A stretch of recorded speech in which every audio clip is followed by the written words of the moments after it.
Talvez vocês já tenham percebido, assim como eu, que na obra de santificação que o Espírito Santo produz no nosso interior e que se reflete na nossa vida, nas nossas atitudes, existe um grande mistério. Um grande mistério no sentido que muitas vezes nós não conseguimos compreender como essa obra está se desenvolvendo. Mas de tempos em tempos, na nossa caminhada com o Senhor Jesus, nós olhamos para trás, e é bom olhar para trás e ver como eu cresci com o Senhor. Como é bom olhar para trás e ver que hoje eu estou mais maduro espiritualmente, perceber que o meu discernimento a respeito das coisas espirituais cresceu, mesmo sem saber ao certo como que o Senhor, quais foram os momentos, como foi que isso aconteceu, eu só sei que olhando para trás eu vejo que o Senhor tem me conduzido em vitória na minha santificação. E é bom perceber isso, é bom notar esse mistério. Por outro lado, é frustrante. E na caminhada pastoral, muitas vezes a gente observa bem de perto essa frustração, que é nítida na seguinte pergunta, quando vem alguém conversar com você e pergunta, por quê? Por que eu não consigo vencer os meus pecados? Ou por que eu não consigo vencer tal pecado específico? E essa pergunta ela é sempre carregada de frustração. Na verdade, essa pergunta ela carrega em si já uma história, ela já carrega um significado que é o seguinte, eu já tentei de tudo. Eu estou cansado. Eu estou a ponto de desistir. Porque eu não consigo vencer este pecado. Tem algo errado comigo? Tem algo errado com o meu entendimento? O que eu tenho que fazer que eu ainda não fiz? Por que eu não consigo? Por que meu pecado é tão escravizador assim? Uma pergunta aparentemente simples, mas muito difícil de ser respondida, porque a gente começa a se perguntar, será que na santificação existe uma receita de bolo facilmente aplicável para esse tipo de dilema? Então faça isso, tome esses passos que vai dar tudo certo. A gente sabe que não é assim. Sabemos que não é. A santificação não é simples a esse ponto de ser comparada com uma receita de bolo. Mas, por não ser simples assim, muitas vezes caímos em respostas muito vagas, muito abstratas, muito amplas, no sentido que, olha, lê a Bíblia, ora, e é isso. E uma hora o resultado virá. Sim, isso é verdade, claro que é. Mas o que eu quero dizer é que, embora a santificação ela não possa ser comparada a uma simples receita de bolo, como eu estou falando aqui, ela não é totalmente ininteligível. Pelo contrário, a Bíblia fala desse mistério da santificação, a obra que o Espírito Santo está produzindo em nós, como um processo, como uma dinâmica que nós podemos sim compreender. E na medida em que nós compreendemos essa dinâmica, nós podemos então estar atento a essa dinâmica que o Espírito Santo está produzindo em nós. E mais do que estar atentos, nós podemos nos engajar. Esse é o nosso papel. Nos engajar nesta obra que o Espírito Santo está produzindo em nós. A santificação. Então é sobre essa dinâmica, sobre esse processo, sobre esse método que nós queremos pensar nessa noite, a fim de que nós o conheçamos e a fim de que nós nos engajemos nesse método que o Espírito Santo já está realizando em nós, se somos salvos pelo Senhor Jesus. Eu te peço então para abrir a sua Bíblia na carta de Paulo aos Efésios. E nós vamos ler no capítulo 4, do versículo 17 até o versículo 24. Pensando a respeito desse tema, o método da santificação. Eu sei que eu poderia falar e seria mais fiel biblicamente se eu falasse do processo da santificação, da dinâmica da santificação. Mas quando eu chamo método, eu quero chamar a atenção realmente que sim, é um método, existem etapas. Etapas que são necessariamente subsequentes e que nós precisamos passar por elas para crescer em santidade. O método da santificação. Efésios 4, acompanhe comigo a partir do versículo 17. Assim, eu lhes digo, e no Senhor insisto, que não vivam mais como os gentios, que vivem na inutilidade dos seus pensamentos. Eles estão obscurecidos no entendimento e separados da vida de Deus por causa da ignorância em que estão, devido ao endurecimento do seu coração. Tendo perdido toda a sensibilidade, eles se entregaram à depravação, cometendo com avidez toda espécie de impureza. Todavia, não foi isso que vocês aprenderam de Cristo. De fato, vocês ouviram falar dele e nele foram ensinados de acordo com a verdade que está em Jesus. Quanto à antiga maneira de viver, vocês foram ensinados a despir-se do velho homem que se corrompe por desejos enganosos, a serem renovados no modo de pensar e a revestir-se do novo homem, criado para ser semelhante a Deus em justiça e santidade provenientes da verdade. O que Paulo está tratando aqui, o que ele está traçando aqui, é dessa dinâmica interior que o Espírito Santo produz em nós de transformação. Mas ele está chamando a responsabilidade à igreja, embora seja uma obra totalmente espiritual, embora seja uma obra interior, nós temos a responsabilidade de nos engajar nesta obra, nesse processo, que tem algumas etapas subsequentes. E a primeira etapa que nós vemos aqui do processo da santificação é o quebrantamento. Isso parece óbvio para nós falar em quebrantamento. Todos nós sabemos que precisamos ter um coração quebrantado e contrito, porque é esse coração que Deus não rejeita. Mas a verdade é que muitas vezes nós, cristãos, acostumados com o Senhor, acostumados com a caminhada com Jesus, nós tratamos os nossos pecados de maneira muito superficial. A verdade é que muitas vezes nós nos arrependemos superficialmente do nosso pecado. A verdade é que muitas vezes o nosso pecado não é tratado com o devido rigor que ele merece ser tratado. E isso não é quebrantamento. E Paulo, ele começa aqui dando uma ordem para os Efésios. Ele começa dando uma ordem, um imperativo negativo, falando: não andem mais como os incrédulos. Não vivam mais como eles vivem. Isso é uma ordem. E Paulo ele vai argumentar, demonstrando o absurdo que seria para um cristão viver como um incrédulo. E ele descreve de maneira muito negra, de maneira muito terrível, o que é o comportamento de um incrédulo. Ele diz: olha, eles se entregaram à depravação. Esse verbo se entregaram, ele dá a ideia de se render completamente, de se dar por completo, de se dar de corpo e alma. Como uma moça apaixonada, quase que irracionalmente, se entrega por completo ao seu amado. E Paulo diz: o comportamento dos incrédulos é caracterizado dessa forma. Alguém que se entrega, que se doa de corpo e alma, sem reservas, à depravação. Paulo ele diz: eles cometem com avidez toda espécie de impureza. Avidez pode também ser traduzido por ganância. Conhecemos pessoas gananciosas, nunca estão satisfeitas, têm dinheiro, mas quer mais. Eles dizem: os incrédulos são assim. Eles nunca estão satisfeitos com o pecado. A dose de pecado nunca é o suficiente, eu sempre quero pecar mais.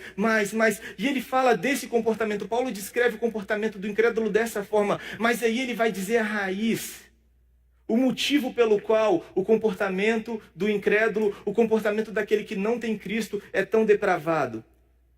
E está no interior, está na mente. Nesse contexto aqui, mente, de acordo com Paulo, é sinônimo do nosso espírito, da nossa alma, do nosso interior. É por isso que ele diz no versículo 23, o espírito do vosso entendimento. Mais literalmente, o espírito que é a vossa mente. Espírito como sinônimo de mente. Então ele fala a mente, o interior, a alma do incrédulo é corrompida. Olha a ênfase na mente. Ele diz no versículo 17, eles vivem na inutilidade dos seus pensamentos. Todos os seus pensamentos, a sua mente é fútil, é inútil. Eles estão obscurecidos no entendimento. A sua mente, ela está obscurecida. Eles não têm qualquer discernimento espiritual. Ele diz no versículo 18, eles estão na ignorância. O que Paulo está dizendo aqui é que a vida pecaminosa dos incrédulos é apenas o fruto de uma raiz podre. As atitudes pecaminosas do incrédulo são apenas o fruto podre de um interior deturpado, de uma mente corrompida. E é por isso que Paulo vai dizer, não andem mais dessa forma, porque é absurdo, porque o pecado, o fruto pecaminoso, ele sempre será fruto de uma mente deturpada, de uma mente corrompida.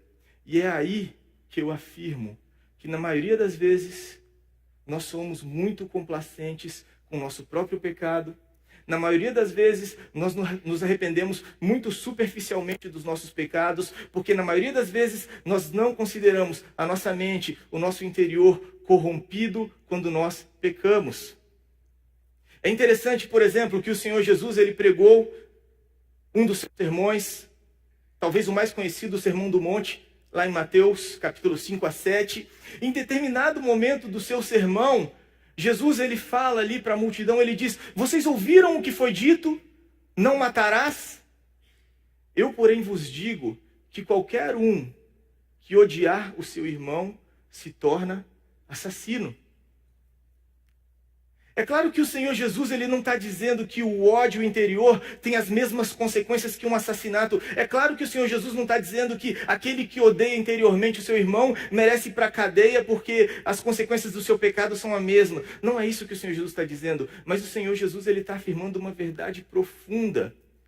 Ele está dizendo que no meu coração, no íntimo do meu ser, na minha mente, na minha visão de mundo, a maneira como eu considero eu mesmo, a minha vida diante de Deus,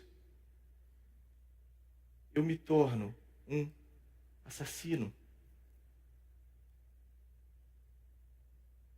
Nós somos muito complacentes. Muitas vezes a gente odeia pessoas, irmãos, criamos inimigos dentro de nós e, sabe, eu sou cristão, eu sei que eu sou uma pessoa legal diante de Deus, conheço a Bíblia, vou à igreja. Isso aqui, entendeu? É só um pecado, não é tão grave assim. E a gente segue e chegamos ao ponto, às vezes, de nos irar, de falar com pessoas de maneira indevida. E nesse mesmo Sermão do Monte, o Senhor Jesus falou, olha, aquele que chamar o seu irmão de tolo está sujeito ao julgamento do inferno. Por causa da realidade interior, um coração cheio de assassinato. E quantas vezes nós nos pegamos, por exemplo, numa explosão de ira, e muitas vezes até nos arrependemos depois da ira com a qual nós agimos, mas não olhamos para o fundo do nosso coração falando, Senhor, tem misericórdia de mim.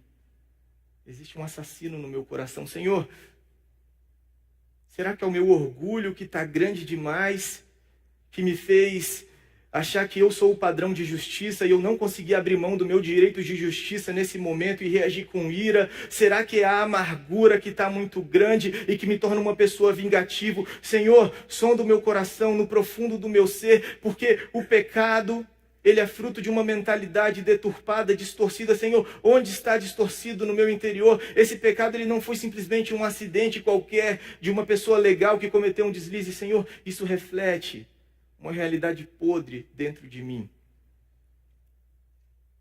Eu quero insistir nisso. Por exemplo, quando o Senhor Jesus, nesse mesmo sermão, ele falou, vocês ouviram o que foi dito? Não adulterarás? Eu, porém, vos digo, todo aquele que olha para uma mulher impura comete adultério. Então, se nós, por exemplo, como homens, gastamos alguns segundos olhando para uma mulher qualquer e somos muito complacentes conosco mesmos. Senhor, perdoa, foi só um deslize. Senhor, tem misericórdia de mim, existe adultério no meu coração. Senhor, tem misericórdia de mim, existe um adúltero aqui. Senhor, tem misericórdia de mim porque eu não consigo olhar com pureza para a pessoa do sexo oposto. Senhor, tem misericórdia de mim porque está faltando contentamento e gratidão no meu casamento. Senhor, quebranta o meu coração. Entende? O arrependimento ele precisa ser mais profundo. O arrependimento ele precisa ser quebrantamento. Quando Paulo faz questão de construir todo o seu argumento demonstrando que o fruto do pecado, ele está no interior, numa raiz perversa na alma. Ele quer demonstrar para a igreja como é absurdo. Por que vocês devem se despir do velho homem? Por que vocês não devem mais adotar essas práticas? Porque é absurdo caminhar como um incrédulo, tendo em vista que as atitudes do incrédulo tão somente refletem o seu interior perverso. O pecado, ele sempre é fruto de uma mente deturpada. E nós precisamos nos arrepender profundamente. Enxergar os motivos diante do Senhor no nosso coração, seja qual for o pecado que tenhamos cometido. Uma mentira, para me livrar de uma situação qualquer. Claro, devemos nos arrepender dessa mentira, mas Senhor, será que nesse momento eu desejei mais me dar bem nessa situação do que a sua glória? Sim, uma situação qualquer, eu estou fechando um negócio, eu queria tanto fechar esse negócio aqui, Senhor, eu queria muito isso, mas eu devia me lembrar, Senhor, que esse objetivo ele é secundário, porque o meu objetivo primário é em qualquer situação, inclusive fechar esse negócio, glorificar o teu nome. Eu abri mão da tua glória pelo meu interesse. Me arrependo sim da mentira, do pecado, do fruto superficial, mas enxergo as motivações mais profundas na minha mente, na minha alma, porque o pecado sempre será fruto de uma mente deturpada. Quebrantamento. Quebrantamento constante. Se queremos crescer em santidade, se queremos nos engajar no processo da santificação, precisamos nos quebrantar. Precisamos nos humilhar. Precisamos olhar para o interior do nosso ser e dizer: sonda, Senhor. Sonda o meu coração. Prova os meus pensamentos. Veja, Senhor, onde tem caminhos maus. Veja onde tem perversidade. E quando fazemos isso, já estamos caminhando para o segundo passo, para a segunda etapa do método da santificação, que é a renovação. Sim, depois de nos arrependermos profundamente, depois de olharmos no íntimo do nosso ser, a raiz de perversidade que existe no nosso coração, precisamos também, com a mesma profundidade, compreender a Bíblia de acordo com a necessidade que se levantou ali, com a necessidade que eu enxerguei dentro do meu coração. Mais uma vez, a gente observa aqui a ênfase de Paulo nos versículos 20, 21 na mente. Paulo está defendendo que quem foi salvo, ele já tem uma mente espiritual. Paulo diz: não foi assim que vocês aprenderam de Cristo. Literalmente, Paulo escreveu: não foi assim que vocês aprenderam o Cristo. Paulo coloca Cristo como conteúdo do nosso aprendizado no momento em que nós somos evangelizados, no momento em que nós entendemos a mensagem do Evangelho e somos salvos. Nós não conhecemos simplesmente um conjunto de doutrinas, um conjunto de ensinos, nós conhecemos uma pessoa. E ele faz questão de dizer aprenderam. Ele poderia usar o verbo conheceram a Cristo, mas ele fala aprenderam, porque toda a ênfase de Paulo aqui nessa construção é na nossa mente. Ele fala: vocês ouviram falar dele. Quando vocês ouviram falar dele, literalmente é quando vocês o ouviram, quando vocês o ouviram. Ou seja, mais uma vez, não ouvimos, quando ouvimos a palavra de Deus, simplesmente ensinos. Não, ouvimos o próprio Cristo. Somos chamados pelo Evangelho, pelo próprio Cristo. Vocês foram ensinados nele, o versículo 21 diz, mas literalmente vocês foram ensinados por ele. O que Paulo está querendo dizer é que quando nós somos salvos, o Senhor Jesus, ele nos dá uma mentalidade espiritual, uma mentalidade iluminada, uma mentalidade capaz, então, de conhecê-lo e de conhecer a sua verdade. Mas, ao mesmo tempo que Paulo diz isso, ele dá uma exortação aqui no versículo 23, dizendo que nós devemos ser renovados no modo de pensar, ser renovados na nossa mente, porque, ainda que tenhamos uma mente espiritual, essa mente ela será constantemente tentada a se mundanizar, a pensar novamente como o mundo. E o que Paulo diz no sentido de renovar é exatamente isso. O que Paulo está dizendo aqui é que da mesma forma que um dia os seus olhos foram abertos, vocês ouviram o próprio Cristo, os seus olhos, a sua mente foi aberta para o Evangelho. Constantemente, essa mente precisa ser refrescada com o Evangelho. E aí é nesse sentido em que, por exemplo, quando eu percebo atitudes iracundas, e eu sondo o íntimo do meu ser, e quem tem uma mente iluminada, e somente quem tem essa mente iluminada é capaz de enxergar o íntimo do seu ser e ver a raiz que está ali. Será que é meu orgulho? Será que é a amargura? E eu começo a renovar a minha mente, então, com a palavra de Deus e falo, Senhor, produz em mim, então, a mansidão que é devida a Ti. Me ajude a aprender do Senhor, que é manso e humilde de coração. Senhor, produz em mim, me ajude a pensar, me ajude a encarar com uma nova perspectiva a realidade na qual eu me coloquei. Senhor, me ajude a pensar de acordo com a Tua palavra. Somos renovados. A nossa mente precisa ser sempre e cada vez mais profundamente renovada com o Evangelho. Esse mesmo Evangelho que um dia nos iluminou pela primeira vez. E aí está o papel da palavra de Deus, desde o nosso arrependimento, passando pela nossa renovação. Quando o autor de Hebreus diz, em Hebreus 4, versículo 12, que a Bíblia é mais afiada que qualquer espada de 2 gumes, e ela é capaz de separar alma e espírito, juntas e medulas, e ela é capaz de discernir os pensamentos e os propósitos do coração. Veja que interessante, os pensamentos do coração, mente, interior, alma. Então, desde o nosso quebrantamento, precisamos da palavra de Deus para sondar o íntimo do nosso ser e para nos fazer pensar, encarar a vida da perspectiva correta, da perspectiva espiritual, e assim crescer na santidade. E como o próprio Paulo vai falar, aquele que mentia, agora ele já não vai mais mentir, porque ele começou a refrescar, renovar a sua mente com o Evangelho, e ele começa a encarar a sua vida de uma perspectiva nova. Mas para isso precisamos então renovar constantemente, diariamente, a nossa mente com a palavra de Deus. Isso nos mostra, pensando em uma perspectiva inversa. Se o nosso apego à palavra de Deus não está tão grande assim, se a nossa necessidade da palavra de Deus já não é tão forte assim, certamente o nosso coração está duro o suficiente para não se arrepender na medida necessária. E certamente nós não entendemos o quanto nós precisamos renovar nossa mente com a palavra de Deus.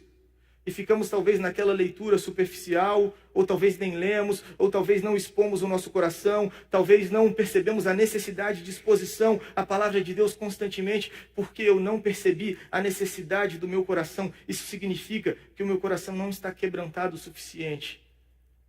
Isso significa que talvez eu me ache uma pessoa muito legal, um cristão exemplar, e que só comete alguns deslizes de vez em quando. Enquanto não é isso que o Espírito Santo quer produzir em nós, para nos levar à santidade, para nos levar à imagem de Cristo. Essa renovação profunda na palavra de Deus. Chegando finalmente à terceira etapa, que é a frutificação. E muitas vezes nós confundimos a santificação com essa última etapa do processo. Ou, dizendo de outro modo, essa pergunta que eu falei no início, como eu não consigo vencer meu pecado, como eu não consigo lidar o suficiente com a minha luta em vitória. Muitas vezes a gente olha só para essa etapa, muitas vezes a gente quer focar nisso. O que eu tenho que fazer? Vamos lá. Mas o que Paulo diz aqui é que a santificação, ela não é meramente um esforço mecânico para seguir regras. Não é. A santificação envolve esforço. Sim. A santificação muitas vezes é difícil? Sim. Mas ela não é meramente um esforço para seguir regras. Paulo diz no versículo 24 que nós fomos criados, o novo homem, criado para ser semelhante a Deus. Paulo está fazendo aqui um paralelo com Gênesis 1, quando o homem foi criado por Deus, à sua imagem e semelhança. Mas aí o pecado entrou em cena e sujou a imagem de Deus no ser humano, sujou a semelhança de Deus no ser humano. E Paulo diz, através de Cristo, vocês agora são uma nova criação, vocês já foram criados para ser a semelhança de Deus. Mas precisamos crescer nisso, precisamos frutificar. É isso que Paulo diz com o revestir. Precisamos frutificar. Já somos, já temos toda a capacidade em nós, mas precisamos amadurecer como uma criança recém-nascida. Um bebê que seja saudável, tem toda a capacidade já nele de expressar emoções, raciocínio lógico, linguagem, capacidade motora, já está ali. Ele só precisa amadurecer e desenvolver.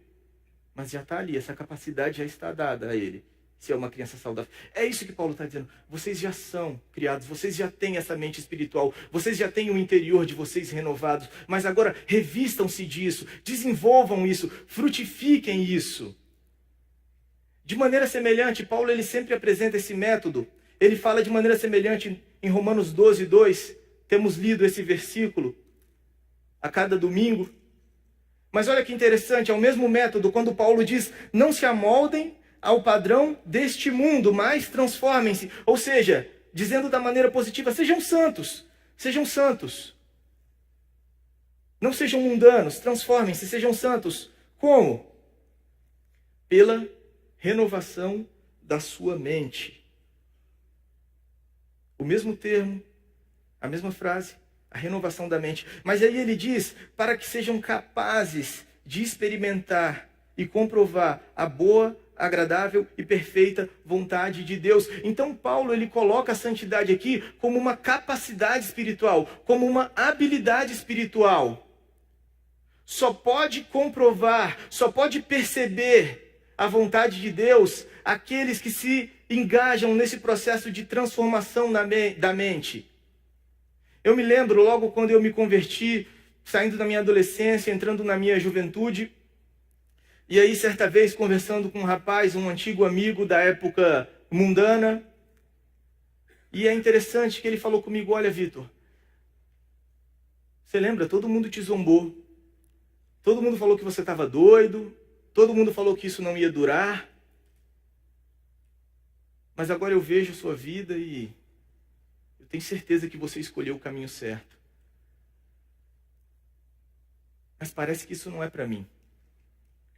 Parece que eu não consigo viver dessa forma. Por mais que eu perceba que é o caminho melhor, legal, mas isso não é para mim. Falta a capacidade de experimentar e comprovar a boa, agradável e perfeita vontade de Deus. E ao mesmo tempo, aquele que tem a mente espiritual, aquele que comprovou, não venha querer você me provar que essa vida mundana é a melhor. Eu já provei que a vontade de Deus é boa, perfeita e agradável.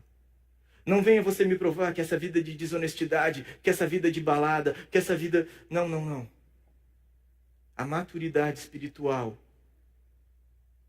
que é uma vida de frutificar na santificação, ela reconhece que a vontade de Deus é boa, perfeita e agradável. E isso também é um alerta para nós. Como é a vontade de Deus para nós? É muito chata? É muito difícil? É muito complicado obedecer a Deus? É muito complicado? Será que eu tenho uma mente espiritual? Será que eu tenho? Não estou perguntando se eu conheço as doutrinas, se até eu já fui batizado. Será que eu já nasci de novo? Será que eu sou esse novo homem, criado por Deus? Em justiça e retidão verdadeiras? Será que eu sou? Ou talvez eu até seja, mas será que eu não estou muito preguiçoso, porque essa obra da santificação, ela é uma obra espiritual, mas ela requer nosso esforço. É por isso que o próprio Paulo diz lá em Filipenses, desenvolvam a sua salvação em temor, porque é Deus quem efetua o querer e o realizar. Ao mesmo tempo que é Deus quem efetua o querer e o realizar. É espiritual, mas depende do nosso esforço. Desenvolvam. E será que naquilo que compete a mim, eu tenho me tornado muito negligente, muito preguiçoso espiritualmente, de maneira que Romanos 12:2 não é uma verdade para mim. A vontade de Deus boa, perfeita e agradável? Como? Se eu sou tão tentado pelo mundo? Precisamos prestar atenção nisso. Como eu falei, todo pecado, ele é fruto de uma mente corrompida. Mas o que esse texto nos ensina é que a santidade é fruto de uma mente espiritual, constantemente renovada. Se o pecado ele será sempre um fruto podre de um interior, de uma mentalidade deturpada, distorcida, a santificação, ela será fruto então de uma mente que é constantemente, diariamente, insistentemente renovada. E isso passa pela direção do Espírito Santo, nos levando ao quebrantamento profundo, sondando o íntimo do nosso ser através do instrumento do Espírito, que é a palavra de Deus, lá no nosso coração, sondando as nossas motivações e não sendo negligentes, superficiais no trato dos nossos pecados. Quebrantamento. E a partir do quebrantamento, continuando essa obra de renovação, então, pensando, moldando a minha mentalidade, segundo a palavra de Deus. E nesse sentido, a santificação, os frutos, serão consequências. Essa capacidade espiritual, essa habilidade de experimentar e de comprovar que realmente a vontade de Deus é perfeita, é agradável, me dá prazer. Enfim, a mente espiritual tem prazer na lei do Senhor. E se a lei do Senhor para mim não é prazerosa, existe algo de errado. Talvez eu esteja muito preguiçoso no que me cabe no processo de santificação. Talvez eu esteja me enganando, sendo enganado, se é que eu já entrei nesse processo de santificação, se é que eu tenho uma mente espiritual. Que o Senhor sonde o nosso coração, que o Senhor nos dê a resposta e nos aponte, nos leve para a cruz, que é sempre o remédio para todas as nossas doenças. Vamos orar, irmãos?